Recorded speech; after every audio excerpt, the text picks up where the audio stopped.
understand what I'm about to tell you, you need to do something first. You need to believe in the impossible. Can you do that? What do you desire that you can't have? When I eat a brain, I get visions. Don't ever come back to Gotham. You have failed this city. Jesus, what kind of a preacher are you? There's about a dozen ways that I could stop you right now. But I don't think I have to. Because where I'm from, your grandson becomes the greatest hero in the universe. Now you should at least give a brother a moment to say something heroically clever. In the future, my friends may not be heroes, but if we succeed, they will be remembered as legends. Welcome to the DC TV report for the week ending Saturday, July 13th, 2019. I'm Aaron O'Hare, nickname to be determined. And I'm Sara, academic by day, freelance writer by night. We're here to bring you recaps, news, and commentary for all live-action television shows based on DC Comics. And we've got 3 new episodes for you this week. Yes, 3 episodes. We're back to a 3-episode week. And the summer's I've decided 3 is my sweet spot. This is eminently doable. Those like 6 and 7 episode weeks are rough. This has been nice. Yeah. I like the summer schedule. Yeah, and we might as well tell the listeners this is our second attempt at a recording today. My computer went on a bit of a walkabout, so we're starting over. So we're going to bring that second take energy to things. So, hey, Ed. Hey. Did you see the new cover of TV Guide celebrating Comic-Con that has all of the superhero women front and center? Wait a minute. TV Guide still exists? It's still funny. TV Guide still exists, and it has a gorgeous cover with all the women on every TV show ever for Comic-Con celebration cover TV Guide, but it's got Supergirl front and center right with Sarah Lance right behind her, the Black Lightning women, Batwoman's there, the women of Krypton, the women of Titan, plus a variety of other shows, a lot of them CW, which is great. I see Iris on there. It's gorgeous, and it's so full of so many strong, interesting women. It's very exciting. Cool. That's awesome. Yeah. So yes, TV Guide is still a thing. Yeah. You ready for Comic-Con? You ready to be all kind of like depressed that you're not at Comic-Con and then be thankful? So I was gonna say, the older I get, the more I'm thankful to be on my couch and reading about Comic-Con and not be in the lines and like getting jostled, and it looks real sweaty there, just real stand around and be sweaty. Yes. So maybe I'm just telling myself that because I'm not there again this year, and so I'm just like, well, yeah, that looks hot. That looks like a lot of waiting. But I don't know, the older I get, the more I'm like, no, I'll get the highlights. It's cool. It's cool. But honestly, I was thinking about this the other day. I think Comic-Con has changed a little bit because it knows it's not just for the people at the con. It's going to have a broader audience. And so we don't have to wait as long. I remember watching trailers that were secretly recorded from the audience that weren't going to be released anytime soon and being like, ooh, I got to get it before it gets pulled down by YouTube because I got to see the leaked footage of X or Y. And I think Comic-Con has pivoted to make it more inclusive of an at-home audience that's watching some of it. Have you noticed that too, or am I just projecting? Yeah. I mean, there's still stuff that is exclusive to Comic-Con that is kind of hard to find online. I do wish they do live stream a lot of panels, but those don't stay on YouTube. I do wish there was a point like at the end of the day I could go in and watch all the stuff that was there. Yeah. And I get it. I totally get it, because people like me would say, oh, I can just get all that from home and I don't have to spend all the time and money. So I do not fault them for anything that they make exclusive, but I do feel like it's gotten a little bit more, we're making this for the audience in the room, but also the audience watching from home. And that's made it a little easier to miss physically being there. So yes, but it has gotten better. You are right. Now here's the question. Are we going to see Lobo cosplay that's better than the Krypton Lobo? I mean, we already have, you know. I mean, that's like Lobo's like top 5 most common costumes at a Comic-Con, right? It's got to be up there. Well, it's got to be so It's like, easy. I mean, well, I feel like all the a lot of guys dress up as Doctor Who and Lobo, and all the girls dress up as Harley Quinn and Poison Ivy. I feel like those are the trends that I always see at Comic-Cons. I see a lot of the TARDIS for women because you can get good fabric or cute dresses and things that you can just sort of. There's a lot more pre-made comic-y things like that now for women, which is kind of interesting and fun to do. The most well, we could probably save this for actual after Comic-Con talk, but the most delighted I've ever been to see cosplay in person was the guy who was dressed like Harry Dresden from Jim Butcher's book series. And it was, I'm assuming I think that's a book character, so that's a deeper cut, but the black trench coat and the staff and the shield bracelet and it was great. I was so excited. I've never been more geeked to take a picture with a cosplayer. Good times. Good times. my favorite, I was at New York Comic-Con once, and there was a guy who dressed as one of the Guardians from the Green Lantern comic books, but to make himself shorter, he just had the red and white gown that went down to his knees, and then he just put like orange paint buckets over his knees, so it looked like he was actually like 4 feet tall. And just walked around like that. And yeah. So that was fun. Well, hats off to all of you cosplayers who are making your last minute preparations on your costumes for Comic-Con. We salute your work. And Ed, I gotta be honest, I think this is a better banter section than our first take was. So well done, sir. There we go. All right. You ready to move into recaps? Yeah, let's do it. All right. First up is Krypton, Season 2, Episode 5, A Better Yesterday. Lyta gained the upper hand against the rebels on Wegthor and called for Jax-Ur and Val-El to surrender. Seg held Drew-Zod at gunpoint and demanded answers about the mental reconditionings he ordered. Jaina and Dev began their attempt to infiltrate General Zod's fortress. Last-minute reveal, while broadcasting to all of Krypton, Jax-Ur sliced Lyta's throat. Boy, that was an exciting last 5 minutes. So is Lyta dead? Do you think Lyta's... I don't think Lyta's dead. I don't think... I thought for a second that they were going to leave us hanging with just the knife poised at her throat. And I was like, oh, well, then she's going to survive. No problem. But then we got the actual slice. And that was hard to watch. I like Lyta. And then the actual slice itself only made it halfway across her neck. And is that enough to do the job?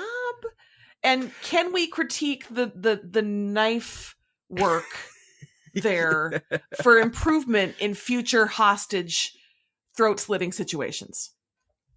Yeah, something in the editing room or something on the day. Something looked awkward about this. That's the best take you had. I feel like the actress who played Jax-Ur just wasn't getting it right, and it's like, all right, we've wasted 12 takes on this. We need to move on. Just cut your losses. Literally. I'm sorry. I'm so sorry.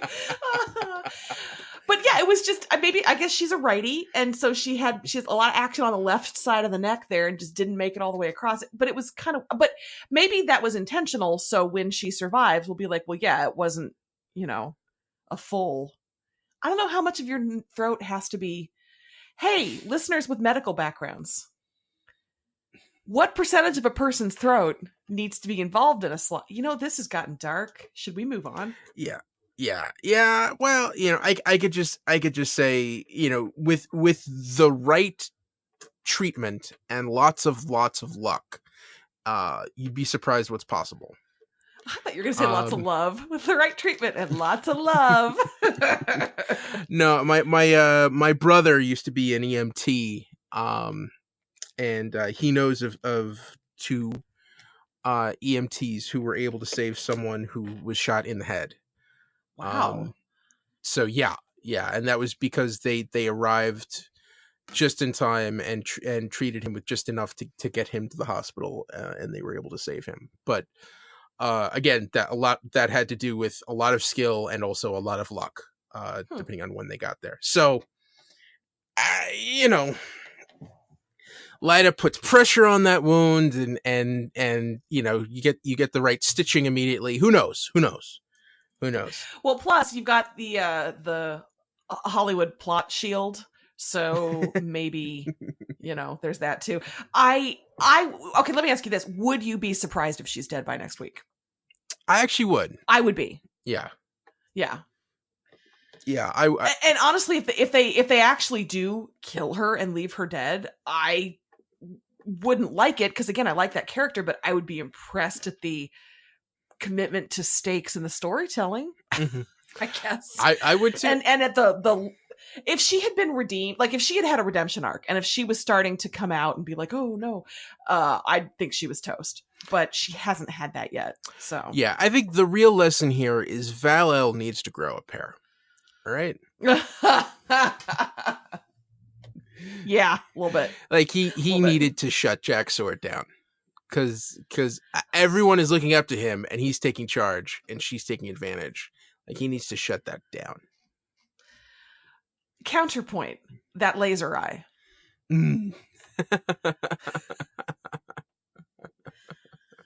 I don't understand how that works. I don't understand the mechanics. I don't ever want to know that laser eye, though. That was cool. That was a cool moment. That was cool. I thought all the cool moments came in the last 10, 15 minutes of this episode. I don't have much to say about the first half an hour or so. Yeah, I will say the storyline of everything going on Wegthor, I thought that was pretty interesting. Also, you have the whole side story with like Adam and Kem kind of being held back, and then Nyssa lets them out, and like, what's Nyssa up to? I thought some of that was intriguing.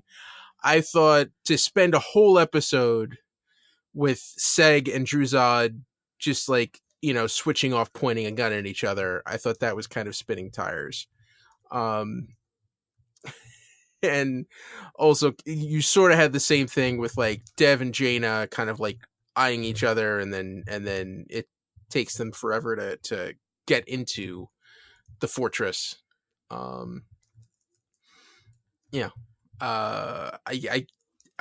you know, kind of wish they developed those stories a little bit more. But there were some emotional payoffs. I'm sorry, there was Seg shooting people casually behind his back. Keep your emotional payoffs. Seg casually shot people with delight. That is the most bored I've ever been by such a handsome man until that moment. So yeah. So now we know that Brainiac, like we've confirmed that Brainiac is back. He's still in Seg's head, and now Seg is letting Brainiac take control, sort of, or at least guide him through.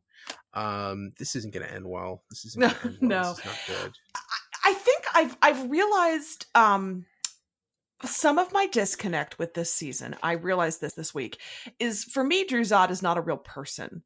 He's Zod. He's this big, large character who has no background or motivations beyond everybody will kneel. Like, that is Zod to me. And so for him to have affection for his mother, and for Seg to try to be like, you know, I know you don't because I'm your dad, but you're not, like, there. Of course not. It's Zod. And so am I overlooking Zod nuances here? Well, do you see what I'm asking? I mean, the thing I think this episode highlighted for Zod is that he's crazy. Okay. Like, we really just saw like how delusional he is, and how far he's willing to go to bring those delusions to light. You know, it's he has this vision. You know, and a lot of times people who see vision need to be hospitalized. You know, even when we're watching The Flash, we get some backstory on the Thinker that I'm like, oh, okay. But Zod just sort of springs fully formed, and I don't know. I've never really thought of what is his inner life. Like that's just never, and so maybe that's why I'm, what are his aspirations and his dreams beyond world domination, global, galactic domination? Well, I mean, we saw that was kind of like, he had to take away Lyda's empathy. Yeah. He had to take away that part of her to one, make her more like him. And to carry out that vision. And I think that's part of his character is he's trying to strip all of that away because he's searching for this greater glory. Long story short, he's crazy. Okay, good enough. I got to start thinking crazy every time he's on screen. Yeah.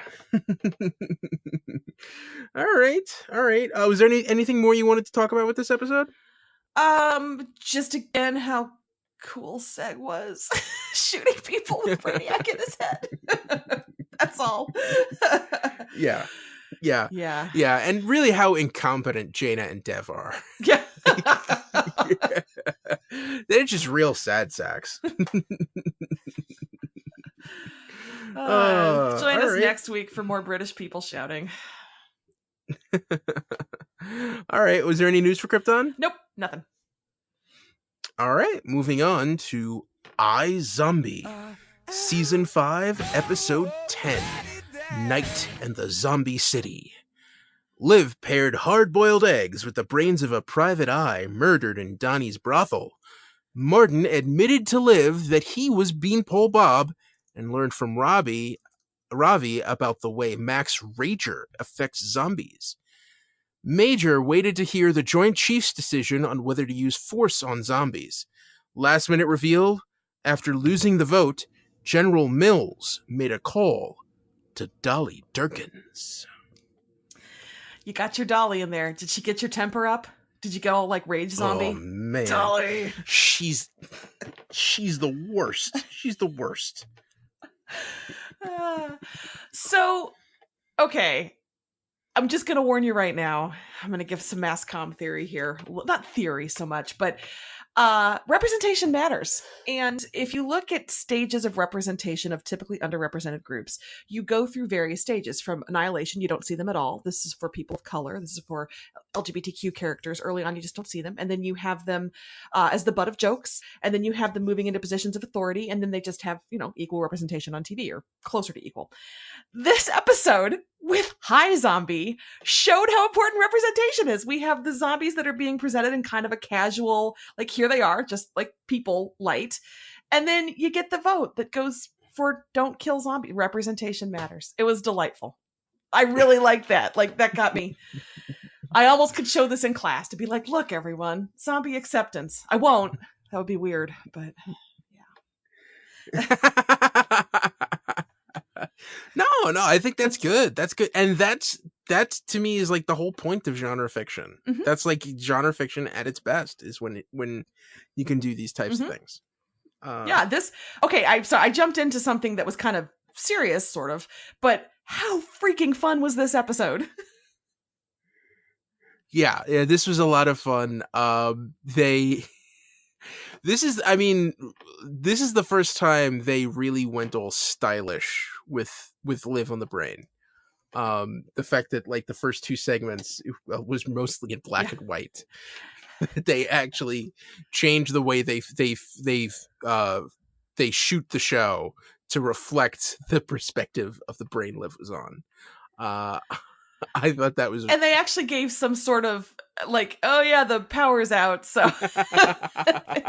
They kept having light just falling across her eyes, like blocks of light. Oh, so good. Yeah. The hard-boiled egg, even. Yeah. So did you count all the homages and the Easter eggs? Like Jean Harlow, the what are you going to do, arrest me for smoking? I mean, they really... The writers had a lot of fun with this. Yeah, they totally did. You could totally tell they just watched a bunch of Humphrey Bogart movies, just all Humphrey Bogart and Robert Mitchum. Chisel, Hammer, Hmm. Yeah, I thought it was a lot of fun. Um, that's right. His name was Chisel. Um, yeah, and I actually thought the way everything sort of tied together, the fact that it turns out in the end you were looking for one of the cures that Blaine stole from Ravi. Mhm. uh and And it gave us that great noir twist ending where the dame takes it and runs. I thought really good, really yeah, fun. yeah, who knew Candy was going to turn out to be the femme fatale? Jeez. Good for I'm genuinely thrilled for Candy. Get out of town, girl. Take that cure and run with your hot himbo motorcycle guy. Yeah. Yeah, yeah. Blaine's having a Blaine's having a rough week. He's having a rough season, honestly. Also, he got a dose of the medicine he used on Peyton last week, when he went into the apartment and found Liv sitting there. Yeah. So, have Blaine and Liv ever full on physically fought before? No, Okay. I don't think so. I don't think so either. Early on, I was very into the idea of them having like hate hookups, or him being a love interest for her and her slowly really like I kind of thought it was going to go that way, and it never really did. So this fight to me felt like the closest I was going to get to angry kissing, like angry I hate you kissing. So I was really into it. That was a lot of fun. Yeah. And of course it was scored to Peyton singing I Don't Care on karaoke. Badly. But delightfully. Oh man, she needs a hug. She needs a hug. I wanted Liv to be a slightly better friend to her. I felt really bad for Peyton. And normally I don't feel that way about Liv. She was on the brain. I get it. But yeah. I also think Ravi should have been by her side. Yeah. Ravi should have taken the week off. Mm-hmm. Yeah. Yeah. Also having a bad week? Major. He wasn't in much, but what he was in was horrifying. Oh man. I cannot believe they showed that janitor just walking into that hangar. Dude. Oh man. That was intense. That was like, whoa. I mean, jeez. That was surprising and unexpected. Yeah. And yeah, he's having a rough time. I mean, he's gonna get good news, I guess. Yeah, I guess. Yeah. And like, it's weird the way things weave in and out of this show. Like, all of a sudden, Max Rager comes up again. Yeah. Remember the first two seasons where, like, Max Rager was, like, the big bad, and, like, that was the thing everyone was worried about? I do. And it's not so much that anymore. No. Like, Max Rager. I wonder what that stuff tastes like. It tastes like creatine and Axe body spray, right? I suppose. I'm not sure what that tastes like, but it's bad. I wonder how it compares to Booty Sweat from Tropic Thunder. Fictional taste tests I would like to see. So yeah. I mean, so now we have it looks like the DOD is going to leave the zombies alone, but General Mills is working with Dolly Durkins. And now that was the real big thing, is that Ravi and Liv found the zombies Martin's hiding in his basement. Yes. And also Martin's not a good guy, and we should have known that by his hairline. Clearly. Yeah. I will say I was thrilled that they didn't beat around the bush with that Ravi came right out and said, "Hey Liv, it's your dad," and Liv showed up and said, "Hey Dad, what's the deal?" That could have been a different show, would have played that out for several episodes. It helped this is a shortened season. I mean, this is always a shorter season. But I was just delighted that everybody just got to it with that. Thank goodness. I mean, her dad's still a lying piece of crap, but it's now they know. Everybody's on the same page, hopefully. Yeah. Oh man, we're moving forward. We're moving forward. And we only got. I know. This and Swamp Thing, the clock is ticking, and I'm sad. And also, every single support character had some kind of hilarious line. Everybody was so funny this week. This was an extremely fun episode. Yeah. Do you think Donnie and Darcy are going to make it? I mean, it's hard to watch because Darcy's not going to make it. So I don't know. I don't think this is a show that's leading toward a cure for that. So I don't think they're going to make it. Makes me sad.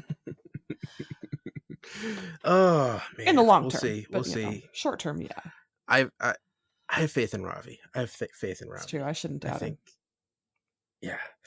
All right. Was there anything else you want to talk about for the episode? Nope, and no news. Okay. All right. On to our final show for this week. Swamp Thing, Season 1, Episode 7, Brilliant Disguise. Abby got to hang around with Alec in his old body and learn about the rot growing in the swamp. Lucilia dragged Avery into the swamp looking to cover up Alec Holland's murder.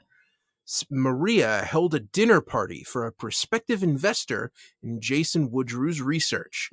Last minute reveal, Avery Sunderland crawled out of the water alive. Okay, yet again, I have 0 notes because I just enjoyed this whole episode so much. It's a problem. Okay, first of all, I have to know, you are more of a fan of Swamp Thing than you are of Alec. How did you do with this week? Well, I really would have liked to see more Swamp Thing, but I guess this is good for the characters. It was good for me, who sat on the couch the whole time chanting kiss, kiss, kiss, kiss. So there's 2 different audiences here that we're talking about. Yeah. I just wish that she'd kissed him goodbye when he be taking the Swamp Thing as the Swamp Thing. Agreed. I mean, she did rest a hand on his shoulder, and I thought maybe he would be, but you're right, it would have been nice to have a little bit more. Yeah.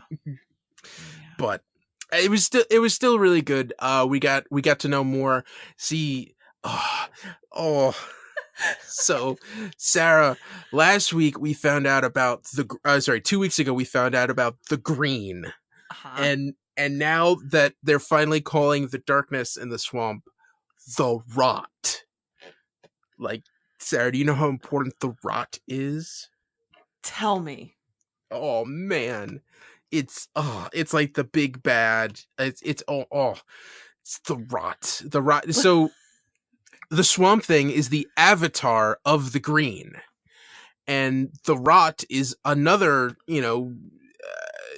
natural entity that controls all of the death and decay in the world, and they may be searching for their own avatar in this war. So I don't know who that's going to be. Ooh, well, that's interesting. Yeah. Now there's if you go back to the comics, the New 52 run, the Swamp Thing that was written by Scott Snyder and the Animal Man, which was written by Jeff Lemire, those 2 series culminated in a crossover story called Rot World, which we're not going to see on television, unfortunately, but we may get a low-level version of that, which could be really cool. So yeah. So yeah, go check out Swamp Thing and Animal Man. Okay. Well, my takeaway from all that was the swamp is really pretty with the flowers. That's really pretty. It can be when the Sunderlands aren't raping it. Yeah, well, they're terrible people. Although I'm glad to see Maria so clear, focused, and plotting murder. Good for you, girl. Oh yeah. You realize just how diabolical she is in this episode. Oh yeah. I actually kind of envy that level of plotting and control, and that parting line, clean up my kitchen, I don't want any blood in it by the morning. Mm-hmm. Dang, amazing. Yeah. I wish I was that unflappable in a crisis. Yeah, and it's weird. I feel like for a lot of this show, it seems like she's been strapped with PTSD and kind of all consumed with Shauna's death. And in this episode, we realize like, no, she's actually smarter than Avery, and she's the one who's really in control of this company and this family. So much so that she turned the tables on Avery and pushed him out. She's the one who got Jason Woodrue together and got that investment. Like I thought that dinner scene was really cool and really, really strong for her. Well, I just loved I didn't know that she, I don't want to say this and sound like a jerk, but she has science knowledge and she was able to discuss it intelligently. It was just nice to see her have another level other than my dead daughter, So I really enjoyed seeing that. And then, oh my gosh, Woodrue was just heartbreaking with his wife. That is such a lovely note to his character, that he's not somebody we like particularly, but you see why he's doing it. He's so kind and gentle. Also, how tall is Kevin Durant? How tall is that man? It's like he's 7 feet. I want to know him or Derek Mears. Who is taller? Well, Kevin Durant, he's a big. I think he's like 7'9". I mean, I'm gonna be able to see him play in Brooklyn in 2 years. Stop it with your basketball jokes. It's basketball, right? Yes. Sorry. Every time you get all excited and you answer me, and I'm like, yeah, Ed. No, wait, Ed is messing with me. Hey, it's not my Kevin fault. Durant. Their names are one letter name. off. The Kevin Durant I care about is 6'6", for the record, according to the internet. He tall is what I'm saying. Yeah, and but yeah, that was heartbreaking when she asked him who that other couple was. It was man.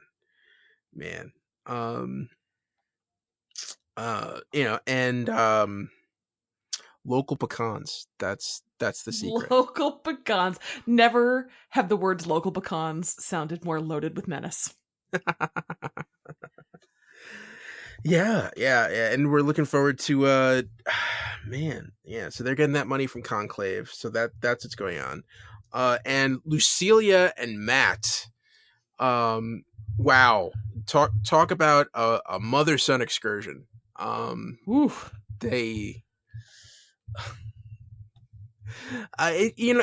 puts that whole breakfast scene where he's at Delroy's getting coffee and talking to Liz. It puts that whole thing in perspective, because he's not thinking about the transfer. He's thinking about whether or not he's going to help his mother kill Avery. Yeah, his father. which I don't know if I buy. I don't really see a resemblance. Well, yeah. That's because one of them is godlike and the other one is troll man. I totally buy it. That strikes me as the kind of secret she would keep, and the kind of thing that is going to further complicate that relationship. So, wow. And okay, I do have one question, and that is, I believe I heard Alec Holland pronounce it kudzu. I have always pronounced it kudzu. I am a very northern person, but I have briefly lived in the South, and I believe my southern to her bones stepmother calls it kudzu. So again, I will appeal to listeners, or Ed, who I think is also a very northern person. Kudzu or kudzu? I have no idea what we're talking about. Am I splitting hairs? I have no idea what we're talking about right now. I'm sorry. You're a real northern person. Got it. The creeping green growth that covers trees and all kinds of things down south, that you'll see this like spread. It's like the green. I was like spreading, whatever. It's an invasive plant, but it's all over. Like my stepmom and dad live in South Carolina, so there's a lot of kudzu in South Carolina. I just was curious about the pronunciation. It was different than I've heard it. I just wondered which was right. That's not moss. No, I mean, there is Spanish moss. That could be what you're thinking of, but kudzu is more like living green, or like ivy. It's like ivy, but it's not. It looks like a plant unleashed by a superhero or like a villain who wants to control everything with plants. But anyway, somebody out there knows what I'm talking about and is going to be able to tell me what that is actually pronounced as. Hey, I'm an Eagle Scout, all right? Just throwing it out there. I want you to start ending arguments with that. Yeah, well, I'm an Eagle Scout, so.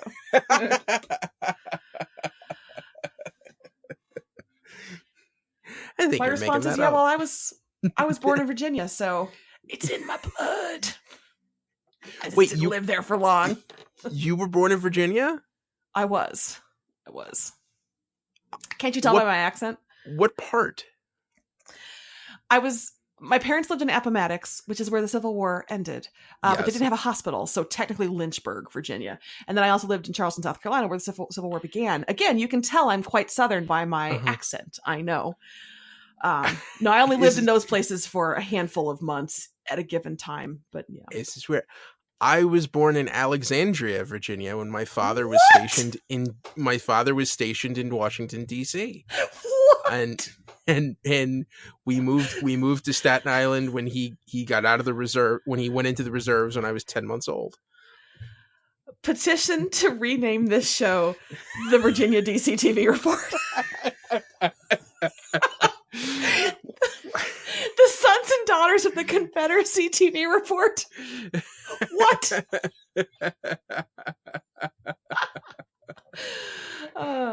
Are we next going to find out we went to the same summer camp or something? This is just way too weird. This is getting very strange now. I lived in Nebraska for a while. Did you ever live in Nebraska? No. Okay, all right. Just checking. No, I went to the University of Indiana once on for an Order to the Arrow conference. That's about it. I've been to the University of Indiana as well, but okay, for a journalism professor conference. There you go. All right. So back to Swamp Thing. Swamp Thing. I think I'm out of things to say about Swamp Thing other than that I still love this show. I'm still sad that this show is going away. Yeah. Yes. And Comic-Con is next week. And at that DC Universe panel, I hope that they get drowned out by cheers of Renew Swamp Thing. I'm just saying. Listener, if you're going, make some noise at the DC Universe panel. Please. All right. Yeah. All right. Anything more to say? Or any Derek Mears' height is 6'5", so Kevin Durant, actually the non-basketball player, has him by an inch. That's all. That's the only thing I have left to say about Swamp Thing. Okay. All right, and there was no news for Swamp Thing, right? Correct. Okay. All right, so that means it's time for news for other shows. Yes, let's start with Arrow. Some Catherine McNamara, who plays, of course, Mia Smoke, will be a series regular next season. So on the one hand, I am pleased that we are going to keep a Smoke leading lady. That is very cool. On the other hand, I think that means lots of flash forwards. Yeah, it would seem so. Maybe. We'll see. Yeah, but probably. We'll see. It's just so relentlessly grim. We've been over that. Yeah. But I the actress is great. She is charismatic. I feel so bad seeing that news and being like, oh, okay, because she's wonderful. I just don't like the world that she's in. But anyway, we have plenty of time to think about that between now and season premiere. In more fun but head scratching news, 2 actors are returning this coming season. Colin Donnell and Josh Segarra are both coming back. That is very exciting. Apparently, it's not going to be the Tommy we know, and Adrian Chase is going to be different than expected. Ed, how are they going to do this? Ooh, I think we're going to have Oliver traversing some infinite Earths here. Preparing that for that crisis. Sense. Yeah. Mm-hmm. Yep. And I don't know if this plays into that, but we also got production beginning this week on season 8. And someone behind the scenes tweeted a picture of the first page of the script, as they often do. Episode 1 is called Starling City, which is kind of interesting. But it shows the same cover page of the script twice. One, it's right side up, and next to it, it's upside down. So I don't know if you're talking about Starling City, which is a throwback to what it used to be, and the idea of the page being upside down. Is that an Infinite Earths thing? Is that Oliver finding an upside down kind of version of his city where it's still Starling City? Is that how we're going to see Tommy and Adrian? I don't know, but it's fun to think about. Yeah, that is weird. I don't know. Maybe it was just upside down. Who knows?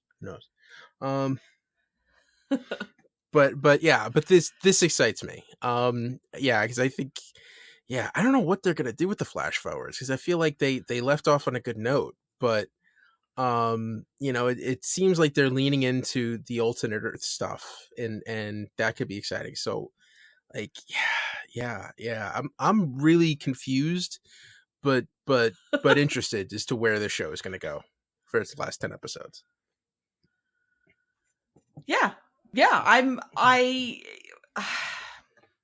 I do not know what to expect, but bring it on. Moving on to The Flash. We have some set photos that show the return of a villain from last season, and that villain is Godspeed. Ooh, Godspeed. Godspeed's a lot of fun. I there's a lot more that you could do with that character. I think this is good news. I wasn't quite knew he was in last season, but I couldn't quite picture. But he's the one in the white costume, right? Yes. White? Yes. Okay. Yes. Speaking of costumes, we also have a shot of Killer Frost in a new costume, and I love it. It's kind of blue, and it's got cold shoulder cutouts. This is the first time I've ever been okay with cold shoulders, because she's literally Killer Frost, so she alone gets to have cold shoulders. It looks great. It's a little bit more colorful. I love it. So I hope that means more of that Killer Frost Caitlin dynamic, because I love that too. Cool. Yeah. Now we're getting to the most important news we're going to share with you all week, and that comes from Supergirl. And the news at Supergirl is that Supergirl has bangs now. Okay. Set photos show that Melissa Benoist has bangs. So Kara has bangs and Supergirl has bangs. It's the most important news of the week, because every woman out there is like, they look great. And then someday, girl, you're going to grow those out, and they're going to be awkward, and you're going to hate them. And do we as an audience get to watch this happen? Do we get to watch the awkward bobby clipping and pinning back and those, like, how I cannot wait. But also, is the world going to say, wait a second, Kara Danvers has bangs and Supergirl now has bangs? Huh. It just seems like a tricky, like a dangerous game Kara is playing. All right. Are you sure she has bangs? Because to me, it's like her head is tilted, and it could just be the way her hair is falling. I'm not so sure. Oh, it's 100% bangs. And if you go to the Twitters and you search Supergirl bangs, you will find Supergirl bang appreciation tweets. And by the way, be careful searching that. But when we're talking about the hairstyle, there is, she has full on bangs, and they look great. I pulled it up at the start of this, and there are 7 new tweets since I started talking about it. Supergirl has bangs. It's happening. Get on board. Okay, she has bangs. All right. Okay. Let's move on. Let's move on to Legends of Tomorrow. The show is casting a Jack Sparrow, Russell Brand type. Ooh. And I gotta be honest, I hate him already. I do not need that kind of energy on the Wave Rider. You don't like Russell Brand? You don't want someone who's going to talk about the enlightenment he's experienced through his educational experience. You're not nearly annoying enough. No, love. Now it's getting closer. It's not that No, I'm not going to defend this. I read that and my heart sank. Ugh. Oh, And okay. is he going to be a love interest for somebody? Is it going to be awful? Is it? But then again, it's Legends, and I love Legends, and I trust Legends. They have almost never let me down, so let's assume it's going to be great. But yeah. Why is the rum gone? The other news is yeah. I'm sorry. I hope this guy is one of Constantine's old heavy metal bandmates. All right, you fully had me do a 180. I'm all right. I'm in. I didn't think about the Constantine connection, but if it's somebody who is going to annoy and pester Constantine with stories of their past, all right, that's cool. That's cool. Olivia Swan, who plays Astra, is going to be regular also this season. So she presumably is going to be the big bad because she is the one who let all the souls out of hell. So we will see her all season. But I super love this quote from executive producer Phil Klemmer, who says, "We always chicken out when it comes to our big bads. She'll probably be rehabilitated by episode 4." Which is so funny and so true when you think about it. But also, what I love about this show, because this show is so good-hearted. I mean, it just cannot stand to let anybody be fully irredeemable. And it's why we got, Nate's dad, who got the sort of, hero spin there at the end. And it represents everything I love about the show. So we'll see what they do with Astra, if they keep her bad or not. Moving on to Titans. Let's talk about the things that leaked from the Titans set this week. Oh, Titans. Come on. Get a big cardboard box and make everybody put their phones in it when they come on set. I love this. I love how you call this our weekly Titans Get Your Shit Together segment. Yes. Come on, Titans. So we have leaked photos of Raven in season 2. She just looks like Raven. It's fine. It's whatever. But we also have a social media post of some actor. And behind him is concept art for Aqualad and Ravager's costumes, which is something that they probably wanted to keep a little secret. And then Minka Kelly posted a video on, I think it was Insta, of just shooting someplace that looked a lot like Titan's Tower. Yeah. So who knows if that's, and maybe one of those was intentional. Maybe she was doing that to make people like us say, "Is that Titan's Tower?" But Titans, what is you doing, baby? Why do you? Yeah, you know what the fast. I've always had a fascination with Titan's Tower because when you look at it, it's just a big giant. It's a skyscraper. It's a big building, but it's really just a big giant T, and a capital T. And I always to me, it never looked structurally sound. Like that was possible in the world of architecture.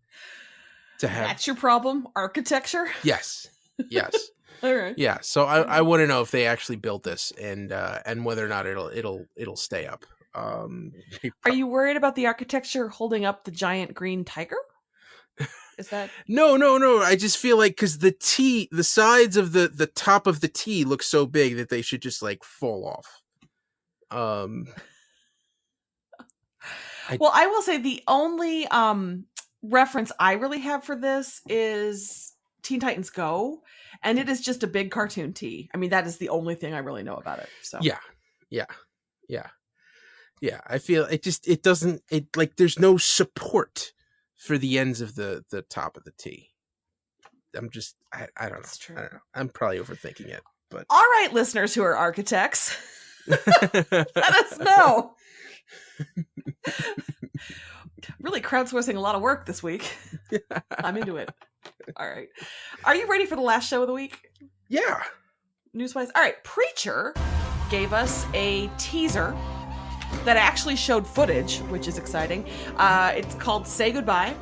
And it's the usual mix up of violence and stylish shots and bizarroness that we have come to know and love from Preacher, but it looks like the dog god will be back. We see some Hitler and some Eugene. We see our 3 characters. We see Featherstone. I saw a couple of things that I clocked from the comics, I think. Yeah, so it's interesting, not super revealing or useful, but as always, I am here for the Preacher mix up of style and violence and oddities. So yeah, with those shows, I always prefer to be kept in the dark. So that's fine. That's fine. Just let me. Yeah, honestly, and if you try to explain it, it's so weird. So just let it unspool. Yeah, definitely. All right. And we also have an interview with Graham McTavish, who plays a Saint of Killers with the New York Post, kind of talking about how he became this fixture on genre shows on Outlander and then Lucifer and Preacher. And the one thing that he said is that the Saint of Killers storyline is highly faithful to the comics, and the ending is genuinely shocking. So everybody out there who has read that part of the books, that's happening. So wow, cool. Yeah, that's scary. Yeah. Yeah. August 4th? Yeah. Oh, yeah. August 4th. Is it? August 4th. August 4th. August 4th. There. And that is it for the news for the week. All right. That means it's now time for our winners of the week.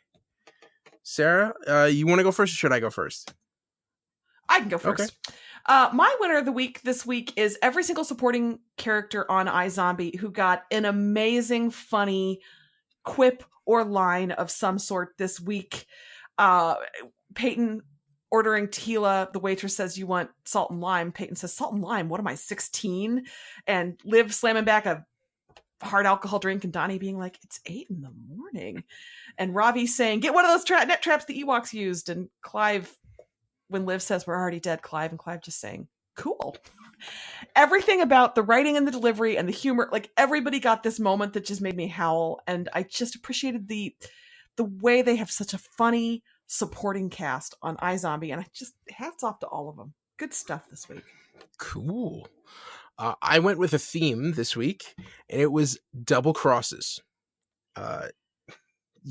Krypton, you had a bunch of double crosses in that show, but to me, Jack Soar turning against Val-El, that was the most egregious.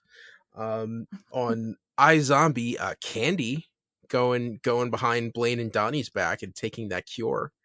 And on Swamp Thing, you had Maria Sunderland going against her husband, and Lucilia just basically, agreeing to make this alliance with Maria to take Avery out. And they're going to have to face retribution next week. So yeah. Indeed. Yeah. A lot of backbiting and sneaky stuff going on in DC TV this week. Yeah. Is any of it as important as Melissa Benoist getting bangs, though? It's not. I'm telling you right now. Okay. Oh, Sarah, we did an episode. We did an episode. What if we get to this point and discover, oh no, we haven't been recording? Oh, I'm kidding. We have. It's fine. We have. That's not true. That's good. Don't scare me. Don't do that. Don't do that. All right. So that's the DC TV report for this week. You can find us on Twitter. I'm at Edward O'Hare TBD. I'm at Sara Netzley, SARANETZLEY. And follow the show on Twitter at DCTV Report. Send along your emails to dctv@wickedtheory.com. Also, be sure to subscribe to our show on your podcast app of choice and rate and review us. That helps more people find us. Check out our sister shows, the Wicked Theory Podcast and Preacher vs. Preacher. This has been a Wicked Theory Studios production. Executive producer, Bill Sweeney. Visit us at wickedtheory.com. Shazam, everybody. Shazam. Shazam!